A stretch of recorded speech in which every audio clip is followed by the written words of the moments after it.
Okey, Assalamualaikum warahmatullahi wabarakatuh pelajar-pelajar sekalian. So, kita minggu lepas tak jumpa. So, minggu ni kita akan masuk pula kepada penyelesaian masalah inventif, iaitu kita masuk kepada subtopik 1.3.2 iaitu mencadangkan pemilihan prinsip inventif. Okey, so dalam subtopik ini dia akan lakukan setelah kaedah pemisah ruang atau masa ditentukan. Okey, kamu boleh rujuk muka surat 15 yang mana kita buat dalam bentuk jadual tu kan. Okey, so dalam subtopik ni dia ada terdapat sebenarnya 40 prinsip inventif yang boleh dipilih. Okey, so mana-mana organisasi atau mana-mana bisnes, individu, dia akan menggunakan 40 prinsip inventif ini untuk menghasilkan produk baru ataupun dia menambah baik produk yang sedia ada kepada produk yang lebih baik. Okey. So, dalam prinsip inventif untuk pemisah ruang, so kita ada 7. So 7 ni hanya dalam buku. Tapi sebenarnya kalau ikutkan dia ada lebih. Kan cikgu cakap tadi 40. So yang dalam ruang ni, yang dalam buku teks ni, kita punya syllabus. So kita ada pembahagian, segmentation, filem nipis dan cengkerang boleh lentur, tidak simetri, pengekstrakan, pengantara, penyarangan dan juga kualiti setempat. Okey. So, manakala untuk pemisahan masa, so kita ada kedinamikan, kemudian kita ada tindakan awal, tindakan berkala, tindakan keterlaluan, pengembangan terma, pembuangan dan pemulihan dan juga tindakan berterusan yang berfaedah. So dalam subtopik ni kamu kena faham kamu yang pertama kamu kena ingatlah. So dalam kaedah pemisahan ruang, apa dia cadangan prinsip inventif apa yang ada dalam pemisahan ruang dan prinsip inventif apa yang ada dalam pemisahan masa. Yang tu kamu kena ingat. Okey, pelajar. So 7 ruang dan 7 untuk pemisahan masa. Yang tu kena ingat betul-betul sebab kalau soalan dia akan keluar, dia suruh kamu kenal pasti mana satu pemisah ruang, yang mana satu pemisahan masa. Kemudian baru kita bagi kepada penerangan konsep dan juga contoh-contohnya. Okey, so kita pergi kepada pemisah ruang dahulu. Okay, yang pertama, pembahagian. So yang pembahagian ni bila kamu tengok pada gambar rajah, selalunya produk-produk dia adalah untuk membahagikan objek kepada beberapa bahagian kecil. Okey, nampak ni. Ni contoh. Kemudian menjadikan objek mudah dileraikan. So, boleh dilerai-leraikan. Meningkatkan darjah kebolehbahagian dan perubahan ke peringkat yang lebih kecil. Okey, ini untuk pembahagian. Ini contoh-contoh dia. So, ni adalah contoh-contoh dia. Kemudian kita pergi kepada pengekstrakan. Okey, kita tengok pada gambar rajah terus. So, bila kita tengok gambar rajah, ni ventilation system. Dia memisahkan atau mengeluarkan bahagian yang mendatangkan gangguan daripada objek. So, kita akan pisahkan. Contoh panas dengan ruang yang panas dengan ruang yang sejuk. Okey, ventilation system. Okey, contoh lain adalah seperti aircon. Ataupun kita boleh exhaust fan. Okey, ni semua adalah pengekstrakan. Okey, kemudian kita pergi kepada kualiti setempat. Okey, nama pun kualiti setempat, dia adalah mengubah struktur objek dan pengaruh luaran daripada seragam menjadi tidak seragam. Dan juga dia menjadikan setiap bahagian objek memenuhi fungsi berbeza yang berguna. Kita tengok contoh yang cikgu bagi ni. Ini tukul. Ataupun kamu boleh kata dia multi-purpose clip. Clip untuk nail clip tu. Okey, pun boleh. Yang pisau. Jenis-jenis pisau kan dia jadikan banyak jenis kepada satu jenis. Okey, ini semua adalah kualiti setempat. Dan yang ni contoh, dia mengubah struktur. Daripada seragam menjadi tidak seragam. Okey.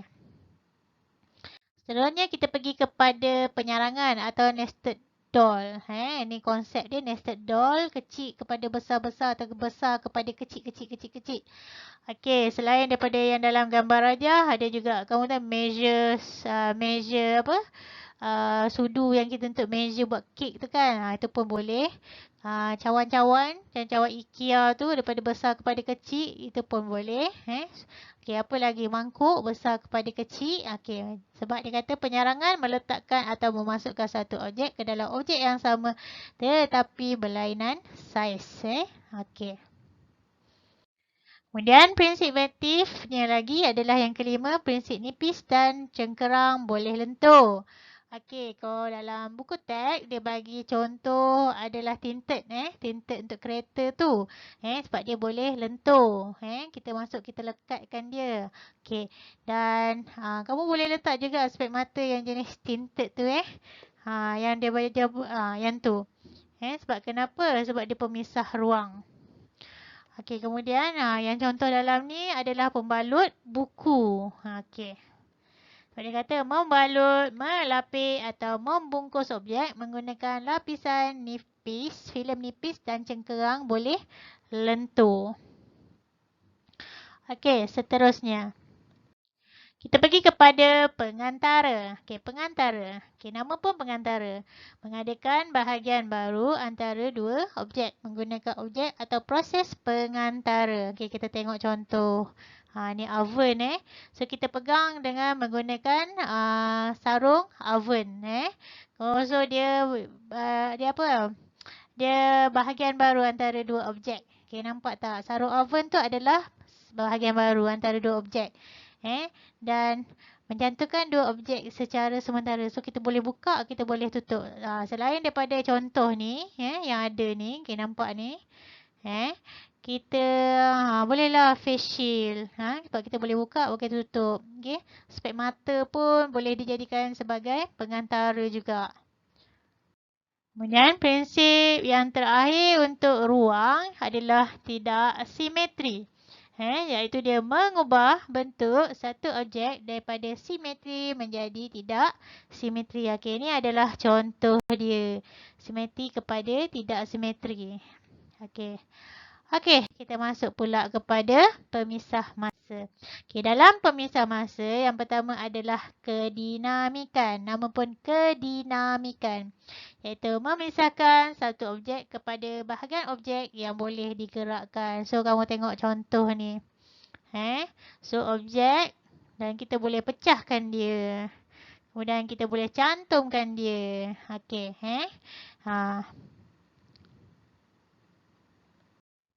Okey, tindakan awal preliminary action. Melakukan tindakan awal untuk elak risiko.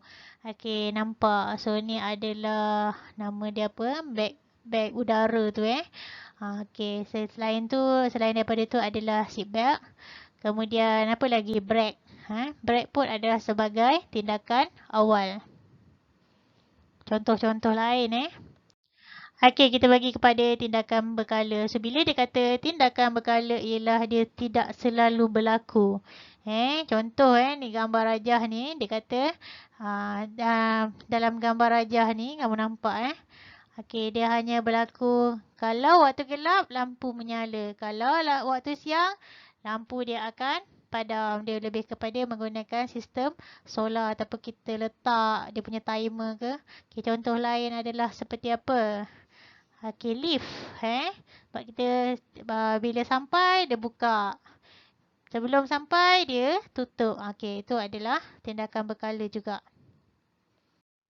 Okey, tindakan keterlaluan. Okey, dia kata tindakan tidak berhasil. Lakukan tindakan yang sama tetapi secara berlebihan atau berkurangan agar dapat memudahkan penyelesaian. Okey, kamu nampak ni gambar rajah. Pakai tudung je dah cukup okey, dah cukup cantik. Tapi berlebihannya dekat mana? Dekat ropol-ropol ni. Okey, itu adalah tindakan keterlaluan. Ataupun kasut. Okey, kasut tu je dah memenuhi keperluan. Tetapi bila dia pakai kasut yang terlalu over tinggi, okey, itu adalah tindakan keterlaluan. Ataupun kasut ballerina. Kasut ballerina okey, biasa okey, tapi tiba-tiba kasut ballerina ditinggikan. So yang itu adalah tindakan keterlaluan. Okey, untuk contoh yang ni adalah apa ni? Donat. Bila terlalu banyak gula dalam dia, dia akan jadi tindakan keterlaluan. Ataupun terlalu manis, itu adalah tindakan keterlaluan. Okey, kita bagi kepada pengembangan terma. Nama pun pengembangan terma ni lebih kepada konsep panas, iaitu menggunakan prinsip terma, iaitu pengembangan dan pengecutan terhadap sesuatu bahan. Okey, bola udara. So ini adalah pengembangan terma. Kemudian kamu nampak ni rel elektrik, rel kereta api. Okey, dia menggunakan konsep pengecutan dan pengembangan. Bila siang dia kembang, bila sejuk dia kecut. Okey, yang ni kita belajar dalam sains. Kemudian vacuum bag. Kita masukkan kain, kemudian kita sedut udara dalam tu. So ini pun pengecutan dan pengembangan. Okey, dan yang keenam, pembuangan dan pemulihan. Membuang bahagian yang telah menjalankan fungsinya. Okey, ni dia. Ada lagi contoh lain ni. Cuma sekarang ni cikgu tak terfikir. So, kamu bolehlah fikir mana yang kamu guna. Bila kita dah habis guna, kita buang dia punya bahagian yang kita tak guna. Okey, yang tu adalah pembuangan dan pemulihan. Dan yang terakhir ialah tindakan berterusan yang berfaedah. Okey, ini eskalator. Kenapa dia kata berterusan? Sebab kenapa? Sebab tangga ni dia akan berjalan secara berterusan. Dan kerja dia berterusan. Tetapi kamu kena ingat, ada eskalator yang bila tak ada orang naik, dia berhenti. Okey, yang tu adalah tindakan berkala. Sebab kenapa? Bila orang naik, dia jalan. Tapi kalau tak ada orang naik, dia berhenti. Okey, tapi selalunya eskalator yang zaman yang orang kata tak nak jimat, zaman tak berjimat, dia sentiasa berjalan walaupun ada orang ataupun tak ada orang. Cuma invention sekarang ada eskalator yang cikgu kata tadi yang jimat. Kalau ada orang, dia jalan. Kalau tak ada orang, dia berhenti, jimat elektrik kat situ. Okey, boleh pelajar. So boleh bezakan. Okey.